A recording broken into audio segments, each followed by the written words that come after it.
Thank you. Well, welcome. Good afternoon. Yay. Let's hear it again. Good afternoon. Yeah, I knew that. Well, thank you. I'm Lori Ajax, Chief of the Bureau of Medical Cannabis Regulations, and I am happy to be joined with my colleague, Dr. Mon from Department of Public Health. We are conducting these meetings jointly with the Department of Public Health's Office of Medical Cannabis Safety and to talk about our pre-regulations. So we're really excited to be jointly doing these with them. As Kaylin said, we started out yesterday, was our first meeting in Reading. It went really very well, and we expect the same thing here. And I can just see by the group of you, I see a lot of familiar faces, which is good to see. And I just want you to know, both agencies really appreciate you showing up today in the middle of an afternoon and to spend this kind of time with us, because we're going to put you guys to work today. So this is going to be a very interactive meeting. We want to hear from you. We want your input on some of our specific concepts that we have on the regulations. So thank you very much. We can't tell you enough how much we appreciate this. We're going to keep you busy today. So anyway, with that being said, I'd like to make a couple of introductions. We are here, of course, with Bureau staff. They're all around the room, and they're going to have name tags on. Unfortunately, mine's already fallen off, but I will find it and put it back on. And also the Department of Consumer Affairs, who is the department over the Bureau of Medical Cannabis Regulation. We have a lot of Department of Consumer Affairs staff, and then with us we have the Director of the Department of Consumer Affairs, who's in the back, Alwit Kadani.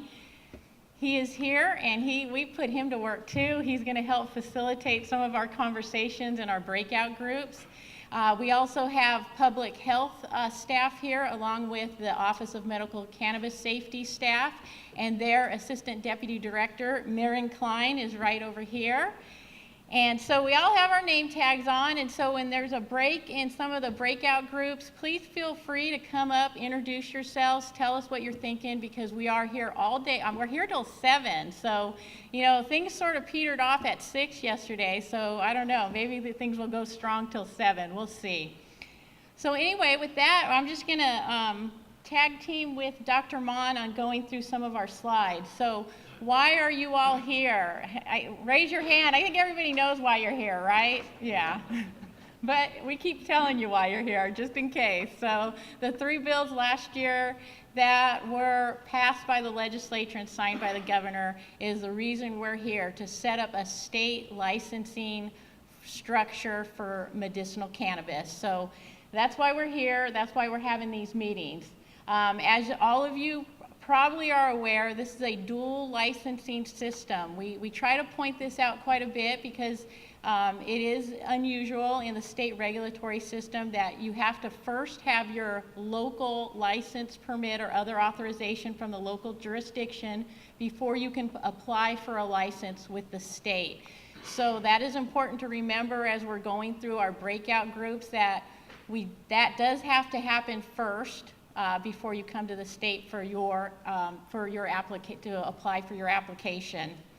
And the other unusual thing is there's 3 different licensing authorities.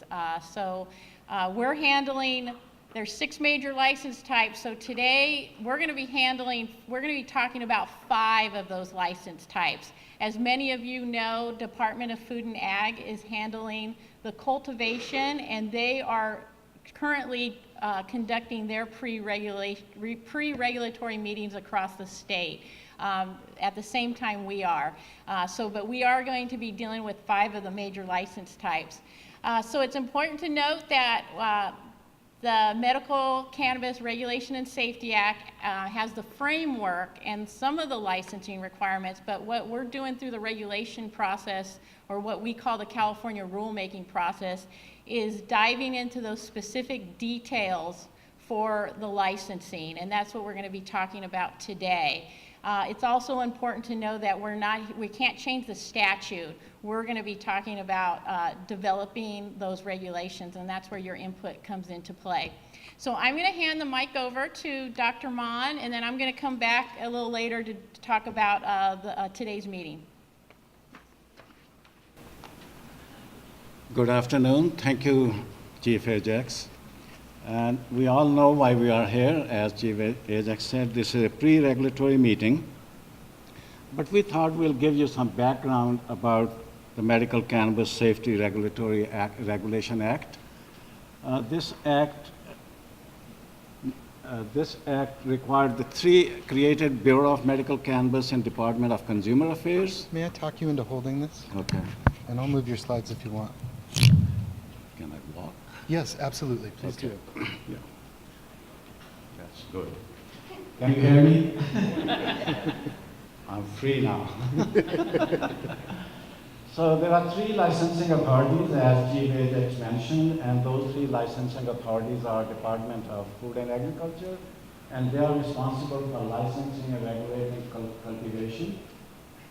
And also they are responsible by the Act for creating a track and trace system, which is very important so that we can track the flow of cannabis, medical cannabis, from cultivation to the sale point. In case there is any situation where we have to recall or take any regulatory action, so the track and trace system will be very helpful.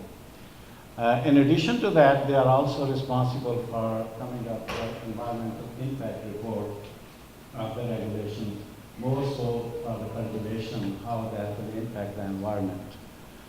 Bureau, which is in Department of Consumer Affairs, they have responsibility for a number of licenses, including distributors, dispensaries, testing labs, and also transporters.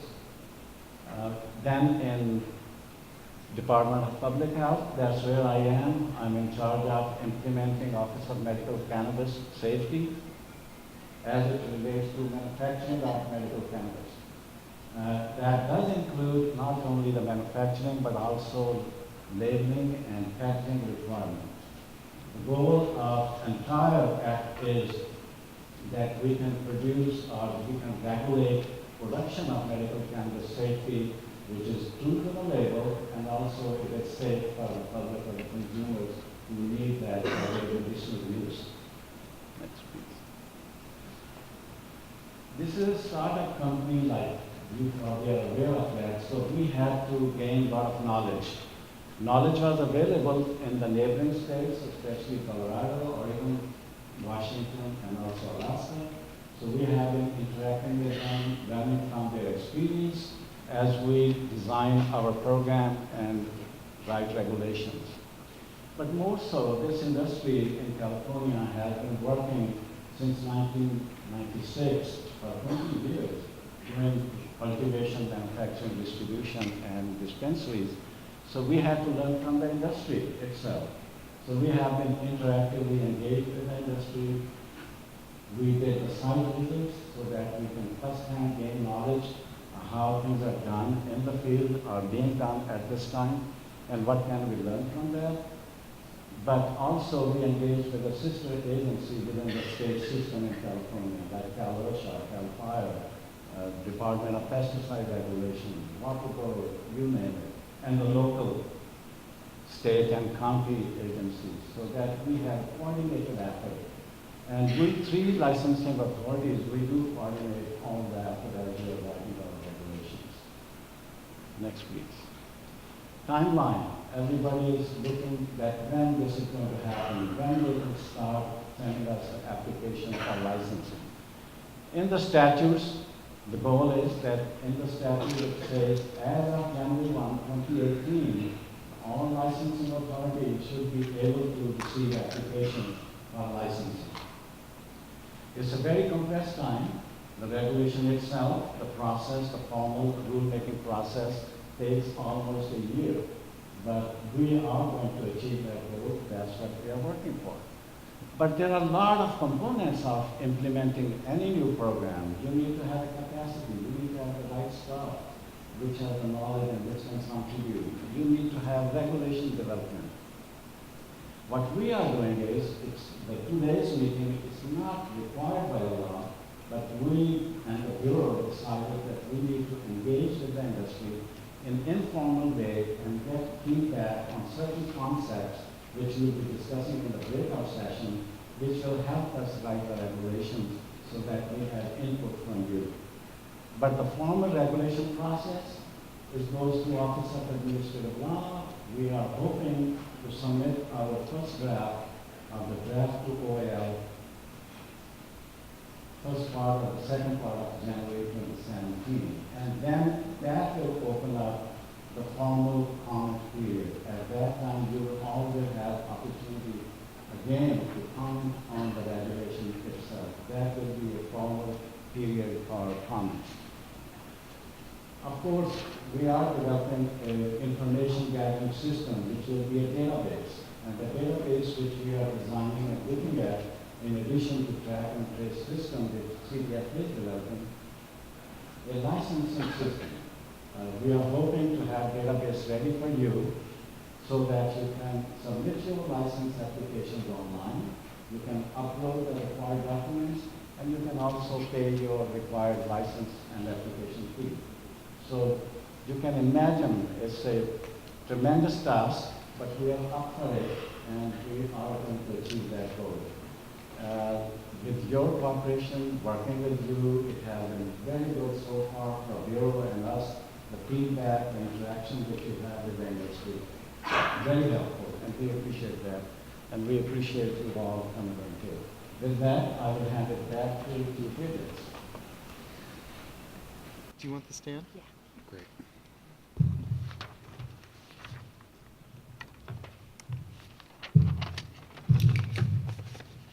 Doing a great job with this mic stand. Okay, so we're gonna, before we start into today's meeting, I wanted to go over our packet and the agenda. I think it's important that you guys, we go through it and we see what's in there. Some of you probably already have, but just to go through it. As Kaylin mentioned earlier, we have the comment card. We have a written comment card. We also have computers in the lobby area that you can submit your online comments to. So whatever works for you. We're also going to be taking feedback during the breakout sessions and all through the day. Couple other things that I think is important to see. We have a little postcard, oversized postcard that talks about the regulation process, because you're going to hear us talking about the California rulemaking process. This is a nice little brief summary of what that's all about. It also has all three licensing authorities' website, email address, and listserv. How many of you are on both departments' listserv? So a lot of you, but if you're not, that's a good way to get information about upcoming events, meetings, whatnot. The other oversight postcard in there, it's just the highlight of the Medical Cannabis Regulation and Safety Act, and it's a nice little handy tool. And then the Bureau put together, along with the Department of Consumer Affairs, a couple of other helpful items. One is, if you guys have seen this, it's the State Cross Licensure Guide. And it's a tool to help you, based on what license type you have, to determine what other licenses that you can have an interest in. So you may want to take a look at that. And then we have one other one that looks similar, but it's the state agency responsibilities. This basically outlines each licensing authority and the license types they're regulating, and it gives you some brief highlights for each license types. Then on the other side, you're going to see the agenda, and we're going to try to follow that agenda fairly quickly. And then you're going to see a number of multicolored worksheets, and we made them different colors for all the different license types. Now these are all the ones for the Bureau. Department of Public Health, they're going to have separate handouts for you in the breakout groups, and they are also going to be having a survey that you can fill out. So that's all in there. If you don't have one of these, make sure you get one in the back. So, and I'm just going to briefly, some of it's a little bit of a repeat of what Kaylin said, but really I think it's important to know what the goals of these meetings are. And a lot of it is to really build that relationship between the two licensing authorities here and you, and hearing your input, how you're conducting business now, some of your ideas.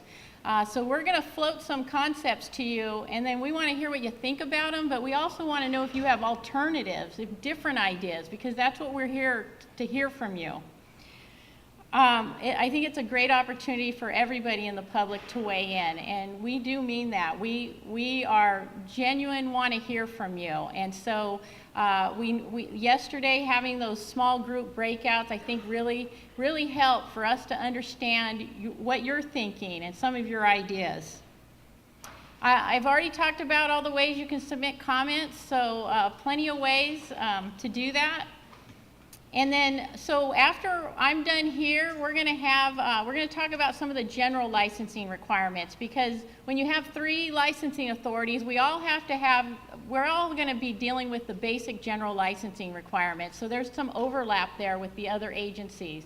So we're going to talk about it as a group, and then we're going to break out and get into our small group discussions, and then do some report outs there. And then once we have the break, then we're going to come back, and we've already have you in your areas, and so that's when we're going to start out our breakout sessions for each of the different license types. One of the reasons we put in all the different workshops, because I do think it's important for those of you, I know you have a lot of interest in different license type, not just one. But I think it's important to see those worksheets so you can see some of the concepts we have for the different, even if you're not in that breakout group, you're welcome to circulate around too. We're going to try to keep you in your groups, but I know some of you may want to circulate and hear what other groups are saying, and you're more than welcome to do that today. So as I said, we're going to provide some overview. We have the facilitators here from Sac State that are going to help us, and in each breakout group we're going to have a subject matter expert and also somebody taking notes. We're going to be doing all this today, and we're going to post them all so that you can see what other groups are saying. I think it's important we all share our perspectives, but there's a big group today, and believe me, I'm so excited to see the turnout. You know what? Thank you very much. This is a wonderful turnout.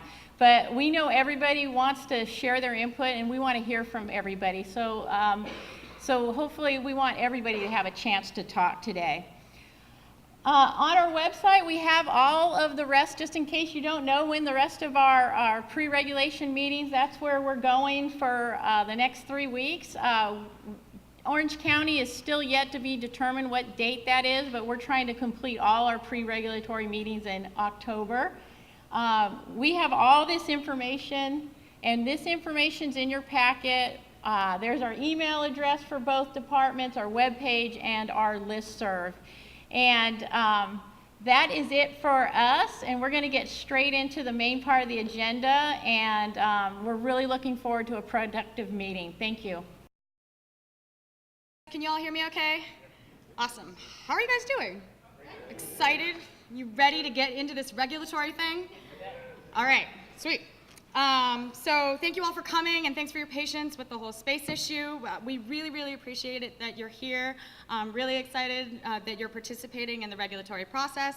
So I'm going to give you some background on some of the general licensing requirements that are in the Act, and then Kalen and his team are going to break us out into groups so we can discuss some of the issues that I'm bringing up. I'm just trying to lay out the land for you guys so we have some background for you to be on. So big picture, our job as regulators, and that includes the Bureau of Medical Cannabis Regulation, the Office of Medical Cannabis Safety under the Department of Public Health, and the Medical Cannabis Cultivation Program under the Department of Food and Agriculture, is to implement, interpret, and make specific the Medical Cannabis Regulation and Safety Act. And Chief Ajax alluded to this earlier, but we are not here to change the law, we are here to implement it. So if you have issues with the way that the law is structured, then there is a gorgeous building downtown in Sacramento, and they've got very friendly people, and you can talk to them about that. We will definitely hear your concerns, but we can't actually do anything about it except for create regulations. So I just want to make sure that that's clear. We, as licensing authorities, so the OMCS, MCCP, and the BMCR, each of us are developing our own regulations, as Chief Ajax and Dr. Mon were alluding to before. But there are some subjects that do have some overlap between them. And so BMCR has come up with some initial concepts, and we want to hear your feedback to see if we're going on the right track. We're going to go over 4 different topics. These are issues that we've heard come up time and time again during our informational sessions, during our meetings with people, when we're out on the streets talking about cannabis with folks, and through emails, things that we've heard from folks, and so we want to see if we're going in the right direction. And I want to emphasize that none of these concepts are final. Nothing's going to be final until way, way later. So these are just ideas that we have, and we want to get your feedback. We are only talking about 4 topics today, obviously, and there's lots of other topics to be discussed. There is a gentleman in the back right outside. His name's Eric, very friendly. He's got some laptops set up. If you have feedback that you want to give us on other topics that we don't cover today, he's got some laptops to be able to give us our feedback. We also have an email address for the Bureau specifically that you can email us with those comments on pre-regulatory meetings. I'll put that up there at the very end, but that email address is bmcr.comments@dca.ca.gov. I'll put it up at the end later. But there's a lot of different ways in your comment cards to be able to give us feedback on other things. We're just trying to keep people on track today. So jumping right into it, we're going to talk about these 4 subjects. The first one, and if you want to follow along, I'm working more or less off of that lavender sheet in your folder. So you can take notes, so when you break out into groups, you can keep your ideas going. So the first topic is on owners and financial interest. So the MCRSA has a lot of definitions on it. It has a basic structure for us to work on, but there are some things that it does leave open for the regulators to implement, interpret, and make more specific. And one of these things has to do with owners and financial interest. So they're in existing law, so something that we can't change, it defines an applicant as an owner or owners of the proposed premises. If you're an entity, it's one other thing. If you're a public traded company, if you're a CEO or a 5% entity with greater than 5% ownership interest. And it says that a person is a whole bunch of different things, all up there. But what it doesn't actually say is what an owner is, and so that's a question that we get from folks a lot. So one of our goals is to clarify what the definition of an owner is. So these are our initial thoughts, and if you look in your lavender sheet, there's a whole list of them, of what our direction is, but we're thinking about defining owners as individuals with different financial interests, and that's based on your business model. And so again, it's on that lavender sheet. It was just didn't want to blind you with the small font on the screen. This is based on what they've done in the medical marijuana program up in Oregon. And one of the things that we're trying to deal with our regulations is not reinvent the wheel. If other states have done really good jobs with certain aspects of policy, then why try to do it differently? Yes, we're California and we do things the Californian way, but if Oregon does something okay, we'll give them credit. And go in that direction. So this definition is pretty solidly based on what Oregon has in their statute, just for your information. So then the next subject is on background checks. And so for background checks, there's a couple different things in law. The first one is that all applicants have to submit electronic fingerprints to the Department of Justice, or DOJ. So this is the whole live scan issue. In addition, for all applicants with a criminal history, we have to go through a very thorough review of the nature of the offense, and we have to look at all of the different circumstances and whether or not that person has rehabilitated. So when we talk about rehabilitation in the next couple of slides, I'm not talking about substance abuse or anything like that. I'm talking about you've committed some sort of offense and you've done something to show that you're ready to go back into society and be a law-abiding citizen, that kind of rehabilitation. So we've got 2 objectives for this part. The first one is to figure out who qualifies as an applicant and therefore who should actually have to go ahead and do that fingerprint scan. And then the second one is what kind of factors should we be considering when we're reviewing your application and your criminal history. So we'll go into the first one really quick. So for the required background checks, what we're thinking right now is that we think that business owners should be responsible for their own employees. It's your license, it's your business, you should run it the way that you think you should. We don't really want to get caught up into the details of business models. So because of that, excuse me, we should only do background checks on owners. So your license is your responsibility, so the employer should be responsible for making sure their employees are able to do conduct the business that the owner wants them to do. For the second part, back to those rehabilitation consideration factors, we want to stay really open to all different types of rehabilitation. So under the law, they talk about certificates of rehabilitation and things like that, but there's a whole other group of factors that we could think of. And so we came up with some of them, and they're listed here, and they continue on to the others, under the next slide. So they're on your purple sheet as well. But basically, we're trying to come up with a lot of different ways that people can prove to us that they are ready to go back into society and work in commercial cannabis business. So we've got a couple of ideas on that. The next one is a favorite topic of a lot of people. How are we going to prioritize application review? Now, I want to clarify that this piece of law is talking about prioritizing review of applications. So the law says that if you can prove that you are in operation and in good standing with your local jurisdiction, so that's your local city council, local county, before January 1st of 2016, you will be up front as far as review of applications. This does not mean that we are going to rubber stamp you and give you a grandfathering in. So I just want to make sure that that's very clear. However, we do have to come up within this scope. What does your first date of operation mean? What do we mean by good standing? And by this, I'm not saying we're going to tell the locals what good standing is for the locals. That's up to the locals. But we need a standardized method for the locals to tell us that, hey, this person checks out, this person doesn't. So we just need a standardized way to say you've got the green light from your local jurisdiction.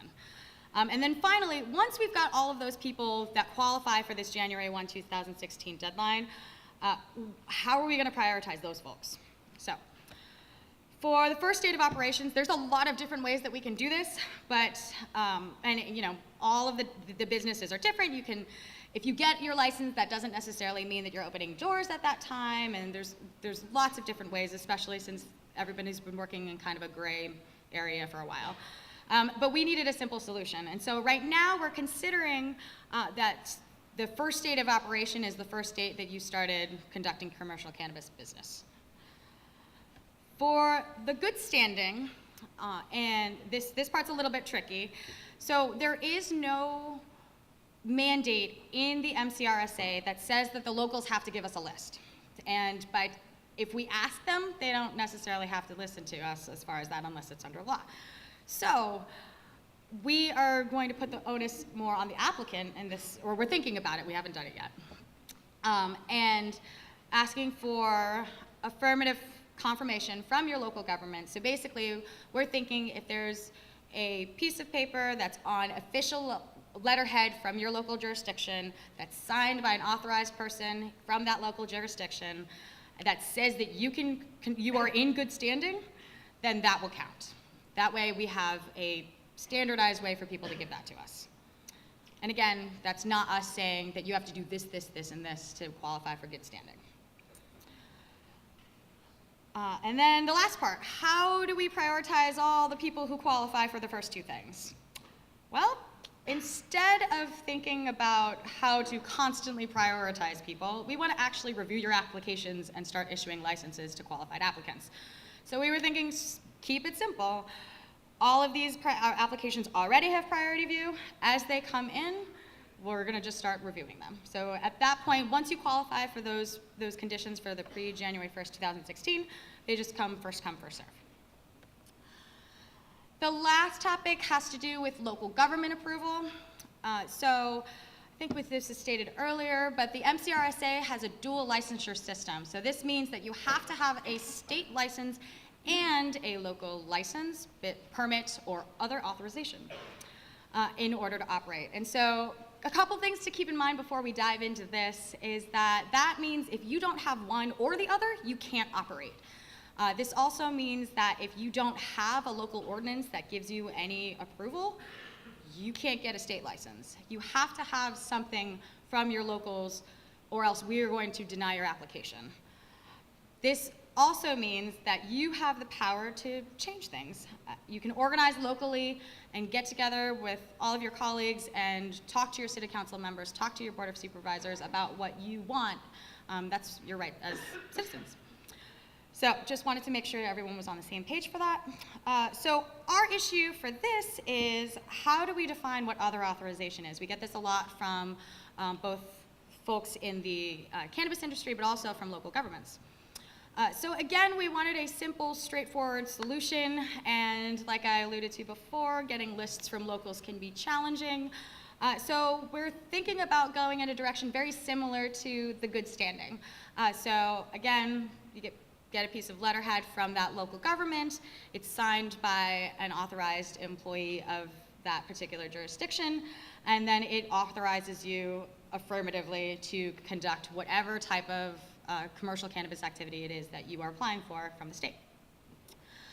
So that is basically a wrap-up of what we're dealing with. Kaylin's going to take it over now to break us into groups. But I want to leave you with the slide that Chief Ajax had with our future stakeholder meetings. If you do have problems, or your colleagues have problems with registering and with other events, please shoot us an email. We've been going through the emails as quickly as possible. And that email address that I mentioned earlier, the bmcr.comments@dca.ca.gov,